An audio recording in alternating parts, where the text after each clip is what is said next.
Robinson. How old are you? 16. Okay, are you pro-life or pro-choice, and why? Hmm. Uh, that's always been kind of difficult to me because I consider myself pro-life because I think give everyone a chance.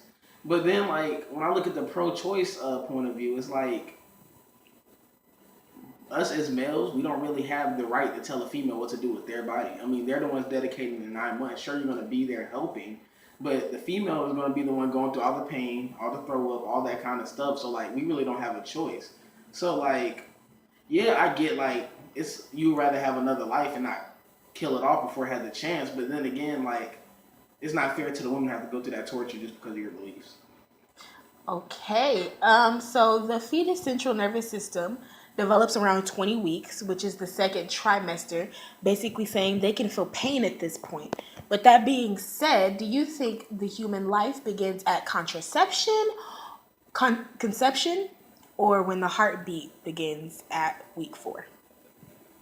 I mean, when they consider a human alive, its heart is beating. So I guess whenever its heart starts beating, that's when it's alive. Okay. Do you think that a Christian can be pro-choice without conflict of their religious beliefs?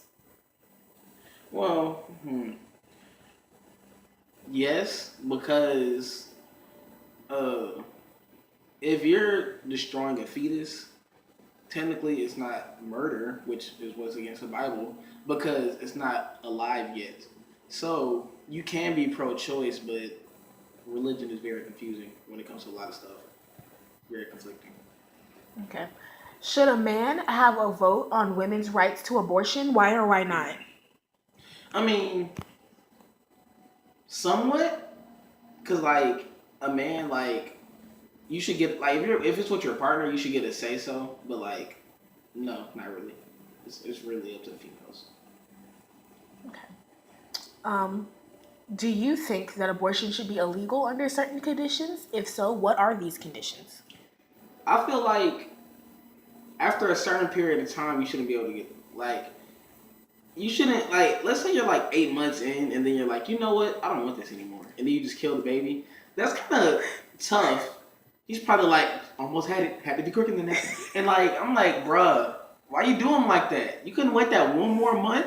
Like that's just tough. Like I think like after the halfway mark, you shouldn't be killing the kid. Like just give birth and then let it be done. Okay. Thank you. What's your name? Shakisha, And how old are you? 37. Are you pro-life or pro-choice, and why? I'm definitely pro choice. I feel like since nobody has to carry that burden for 9 months but that woman, it's definitely her choice. Now, I do feel like if she has a partner that's willing to be involved, that they should have some say so. But I feel like at the end of the day, since she's the one that's going to have to carry this baby for 9 months, and she's the one who's going to be stuck with the burden of raising a child for 18 years at least, because let's just be real, fathers be having the option. I think it's definitely her choice. Okay, so the fetus central nervous system develops around 20 weeks, which is the second trimester, which basically means that at this point they can feel pain. With that being said, do you think that human life begins at the moment of contraception or when the heartbeat begins around 4 weeks?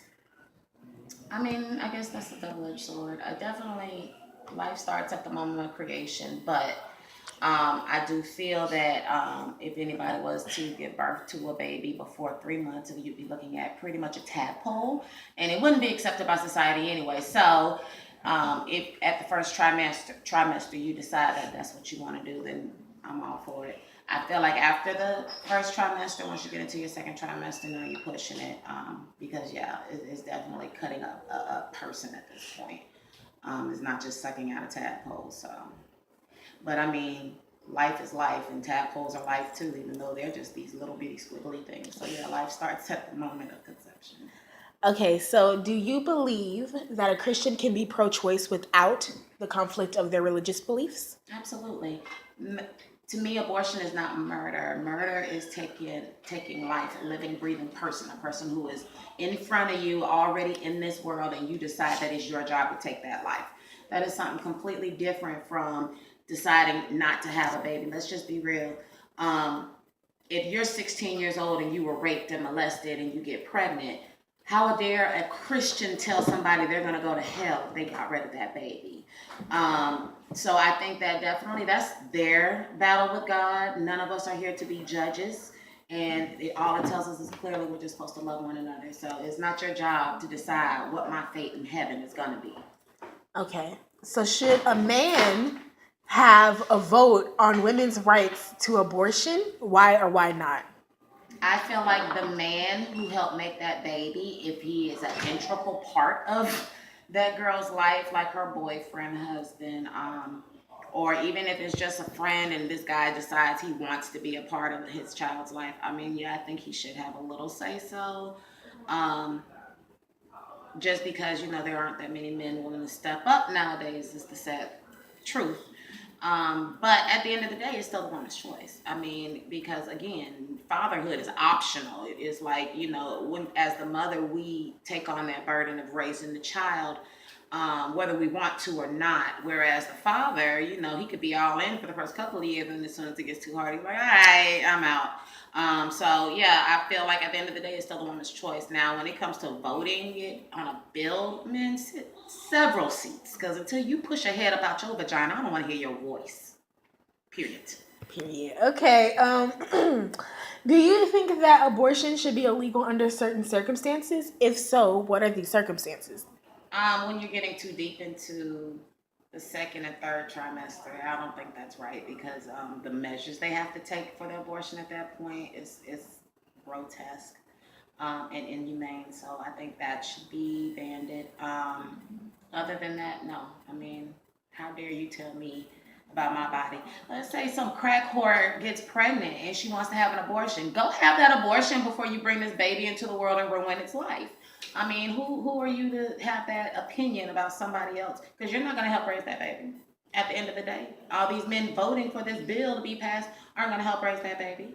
So if you know you're not going to be a good parent and you're not going to do right by this child, I wish more mothers would take that into consideration rather than these females that are out here having 4, 5, 6 kids, living off in the projects, making the government take care of them, and barely even paying any attention to their children because they're out looking for the next dude to get knocked up by. So I feel like it's, to each his own. It's your life. You have to live it the best your life. Okay. Thank you for this interview. Bye-bye.